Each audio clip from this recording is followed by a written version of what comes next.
Mbak Dian, ini tadi sudah mengadukan terkait permasalahan pelayanan yang tidak proporsional dan profesional dari Satreskrim Polres Jombang. Sudah langsung menghadap ini sama Kanit Propam ya? Sudah, tadi kita undangannya jam 10, kebetulan kita datang agak terlambat tapi langsung ketemu sama Pak Kanitnya. Sama Pak Susilo ya? Iya, sama Pak Susilo. Terus responnya gimana? Beliau ya bagus sih responnya, cuman nggak ditangani langsung, dialihkan kepada ini penyidiknya. Penyidik Propam? Ya, penyidik itu Propam. Ketika di BAP ya langsung ya? Di BAP langsung sih, cuma diperiksa, diklarifikasi aja, belum di BAP gitu loh. Dikasih berapa pertanyaan? Kurang lebih 15 pertanyaan. Hold up, dari 15 pertanyaan tadi itu intinya apa? Intinya poin apa yang paling jadi ganjalan buat kita ya terhadap tindakan pelanggaran kode etik yang dilakukan penyidik itu, inisial A itu, gitu loh. Sehingga kita sampai melaporkan beliau berkaitan dengan laporan perkara dugaan tindak pidana penipuan dan penggelapan dari klien kami yang sebelumnya memang ditolak gitu. Iya. Terus kemudian hasil dari pertanyaan 15 tadi langsung diarahkan ke Satreskrim kembali atau gimana? Enggak, kita disuruh menunggu karena dari Propam sendiri masih ingin menelusuri dan memeriksa yang bersangkutan yang kita laporkan. Terus kemudian dengan insiden ini Mbak Dian sendiri sangat menyayangkan atau gimana? Sangat menyayangkan, kami sangat kecewa juga. Jadi makanya tadi kita berharap kepada penyidik yang memeriksa bahwa laporan kami ini harus segera ditindaklanjuti gitu loh, dengan serius juga. Jangan seperti sebelumnya gitu loh. Karena ini sudah menyangkut ini ya, menyangkut citra aparat penegak hukum. Kan karena kita pelaporannya pelanggaran kode etik kan ya. Jadi jangan sampai mencerminkan Polres Jombang itu sebegitu buruknya dalam pelayanan kepada masyarakat gitu. Kemudian kembali lagi ke Satreskrim tadi Mbak, apa yang membuat ganjalan itu? Apakah karena memang mereka langsung memutuskan bahwa dugaan 372, 378 tidak masuk unsur pidana atau gimana? Iya, jadi 2 kali laporan kita yang sebelumnya sama yang tadi kita laporkan ulang dengan korban yang sama dengan terlapor yang sama, pelapor yang berbeda dengan indikasi kerugian yang kami arahkan kepada pasal penipuan dan penggelapan. Itu petugas langsung mengarahkan bahwa laporan yang kami ajukan itu adalah ranah perdata gitu loh, tanpa menganalisa dulu. Nah, itu yang kami sayangkan, kenapa harus pelayanan itu selalu seperti itu gitu loh. Padahal di awal saat pelaporan itu Anda bawa saksi korban dan saksi korban lainnya. Bawa saksi korban, saksi alat bukti, bawa alat bukti lengkap gitu loh. Lebih dari 2 semua? Lebih dari 2 semua gitu loh. Makanya ketika mereka mengarahkan kita ke bikin dulu pengaduan, kenapa tidak langsung diterbitkan LP gitu loh. Kendalanya di mana gitu loh. Selalu mengarahkan bahwa ini bukan ranah pidana. Jadi seolah-olah informasinya menyesatkan buat kita masyarakat yang ingin ini loh, minta keadilan sama ini aparat penegak hukum itu. Padahal Anda saksi korban ini juga siap untuk memberikan keterangan sejelas-jelasnya. Siap. Udah siap gitu loh. Terus kemudian ini Mbak, dengan adanya insiden ini, sampai berapa lama Propam Jombang ini meminta waktu untuk melakukan penelusuran? Itu mereka tidak memberi kepastian, hanya kita disuruh menunggu, akan segera di follow up, akan segera ditindaklanjutin gitu. Akan dikabari. Nanti juga akan dikonfrontir dengan saksi korban ya, berkaitan dengan kami selaku laporan dari kuasa hukum juga nanti akan dikonfrontir apakah benar waktu kita mendampingi klien itu klien merasakan hal yang sama dengan kuasa hukumnya gitu. Perlakuan-perlakuan yang tidak profesional itu tadi waktu saksi korban kita konfirmasi katanya dibentak. Benar. Jadi ini belum masuk pemeriksaan di penyelidikan ya, masih di awal kita laporan awal di SPKT itu sudah dibentak gitu loh.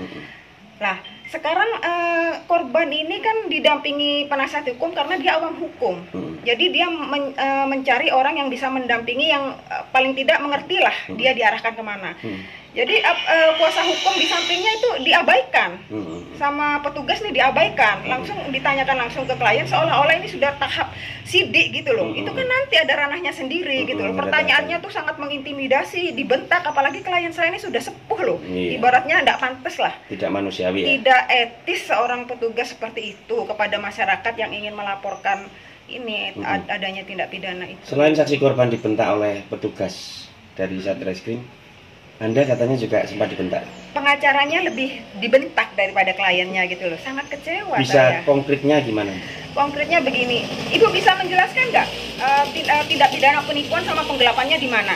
Makanya saya ceritakan dulu Pak kronologinya. Apalagi saya ini udah buat ini loh pengaduan tertulis. Bapak baca dulu lah, jangan langsung tanya ke kita, dibaca dulu Pak. Baru nanti kalau ada yang nggak dimengerti tanyakan ke kita langsung. Ya udah Ibu jelaskan aja. Ini ada saksinya. Karena nggak mau baca. Gitu loh. Nggak mau baca, jadi dipegang aja laporan tertulis kita gitu loh. Tapi ketika kita mau melaporkan secara lisan, malah kita disuruh bikin laporan tertulis, bingung kan gitu.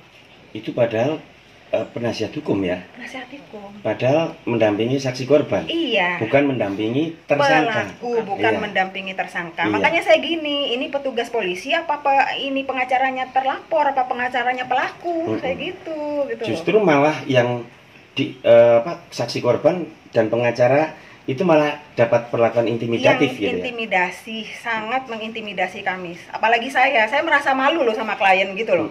Iya kan, seolah-olah klien loh, ini pengacara aja dibentak seperti itu, apalagi saya kalau nggak bawa pengacara gitu loh. Jadi dia sampai ini putus asa, nggak usah dilanjutin. Apa karena pengacaranya perempuan? Kurang tahu ya mungkin ya, iya. Ini punya organisasi pengacara ya? Iya, saya di organisasi Perari. Nanti akan mengadukan ke organisasi. Ya kan, sharing sama teman-teman di organisasi untuk mengambil sikap. Iya, apakah kapasitas kita sebagai pengacara ini sudah tidak dihargai gitu loh. Saya yakin di organisasi apapun, meskipun kita tidak dalam satu payung, pasti merasa tersinggung diperlakukan seperti itu. Advokat dilindungi undang-undang juga. Betul itu. Nah, sekarang saya tanya ini. Tadi agak melebar setelah salah satu saksi korban Bu Nur ya yang pertama. Iya, Bu Nur Hayati. Itu ternyata ada 2 saksi korban lagi, warga perumahan, itu dari jamaah maupun dari pengurus lingkungan ya, iya, lingkungan betul. itu juga dilaporkan lagi nih. Saya laporkan lagi, terpaksa saya dampingi karena kemarin mereka waktu berangkat sendiri Diabaikan. langsung ditolak, bukan Jadi, diabaikan. bukan hanya diabaikan, jadi belum masuk ke ruangan tapi Sudah. sudah Langsung ditolak. Langsung ditolak. Ini Kan tadi kasihan. ngasih tanda tangan surat kuasa tadi ya. Langsung saya buatkan surat kuasa, saya dampingi sekarang. Kalau laporan ibu tidak diterima, kita naik ke Polda. Ini Saya tadi gitu. bagaimana? Ya karena kita maksa, akhirnya diterima. Tapi mereka yang bikin pengaduan tertulisnya, kami nggak mau bikin. Kami maunya langsung terbit LP, tapi mereka nggak mau. Ini tadi berarti masih taraf Dumas juga ini? Iya, ada cuma dikasih tanda lapor gitu. Nanti akan ada perkembangan hasil analisa pidananya nggak nanti? Mungkin kayak sebelum-sebelumnya itu, jadi agak cuma setengah dipanggil mengambang. dulu kayak ini ya. Soalnya tadi begitu kita masuk kayaknya sudah gini, loh kemarin kan sudah laporan kayak gini juga. Berarti kan mereka harusnya belajar dari pengalaman yang kemarin gitu loh. Ketika laporan kami diabaikan kemarin, kita nggak main-main, kita ambil langkah terus gitu loh.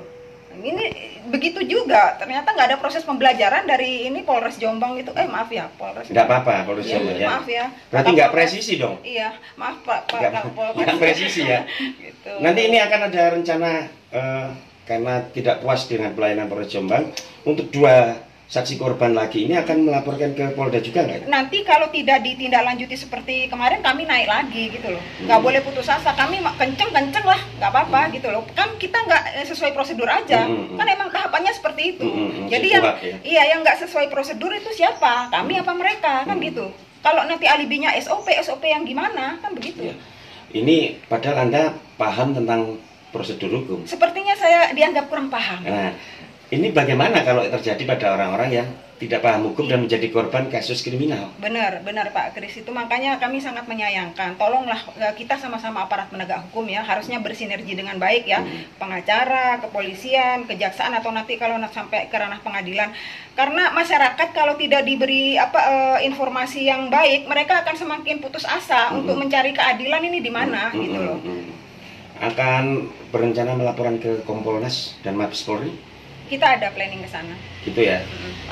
Pokoknya kita dibantu sama teman-teman media, karena kalau nggak ada awak media nggak mungkin kita ini diperhatikan gitu loh. Kalau cuma keluar-keluar aja nggak mungkin gitu loh. Saya rasa kalau tidak ada bantuan dari teman-teman wartawan, media, siapa yang mau berteriak gitu loh. Kita berteriak dari bawah udah nggak didengerin. Macam ini di Polres-Polres lain sudah pernah. Tidak, saya baru kali ini. Makanya saya begitu pelaporan kemarin saya agak mau nangis gitu loh. Karena di Polres-Polres yang lainnya saya tuh diperlakukan dengan baik, welcome. Apalagi Polres Bangil itu. Aduh, malah kita itu dikasih arahan, dikasih petunjuk, Bu, gimana ya kalau misalnya sebelum ini dimediasi atau gimana. Itu loh maksud saya kemarin berharapnya seperti itu. Polres-polres di wilayah hukum Polda Jatim welcome semua ya? Welcome semua. Jombang aja yang enggak ya? Kaget saya kayak di shock terapi gitu loh. Agak aneh memang. Iya gitu loh. Aduh, ini aku butuh bantuan siapa ya? Klienku kayaknya udah gitu loh. Kita bingung gitu loh. Apa memang saya saja atau memang ada pengacara lain diperlakukan sama atau cuma saya gitu loh. Makanya saya agak bertanya-tanya atau memang udah dibiasakan seperti ini gitu loh. Pelayanannya atau memang seperti ini kan sayang gitu loh. Iya, artinya ini pengalaman pertama Polres Jombang. pelayanan yang tidak bagus lah. Sangat Di tidak Polres. bagus sampai kita dibilang pengacara nggak ada etika. Iya, kita dibilang pengacara tidak punya etika karena teriak-teriak sama penyidik padahal dia yang teriak duluan ya gitu loh. Bahkan waktu pemeriksaan ini Pak Kris ya, waktu kita pelapor diperiksa, itu pengacaranya sampai ditunjuk. Ibu tahu nggak tugasnya pengacara? Tuh, baca, ada pasal dari KUHP yang kita tempel di tembok. Seperti itu loh. Saya paham Pak, tapi saya tidak mendampingi pelaku, tidak mendampingi tersangka. Yang saya dampingi ini korban Pak, pelapor. Tolong diperlakukan dengan baik. Saya begitu loh. Sampai seperti itu. Jadi saya kepengen belajar lagi gitu loh dari penyidik. Berarti penyidik ini tidak bisa membedakan antara pelaku dan korban gitu ya? Sepertinya karena kita dikasih pasalnya pasal terlapor. Mungkin ada yang mau disampaikan harapannya ke depan untuk Polres Jombang. Harapan saya ya semoga yang pimpinan yang di atas bisa lebih bisa mengawasi yang di bawah atau memang gimana ya. Jadi jangan sampai institusi ini citranya sangat buruk gitu loh. Karena saya tahu rekan-rekan media yang di Polres ini kalau ada perkara-perkara yang sangat bagus pemberitaannya gitu loh. Harapannya begitu buat Pak Kapolres. Semoga jadi perhatian yang lebih baik lagi. Oke, terima kasih. Terima kasih.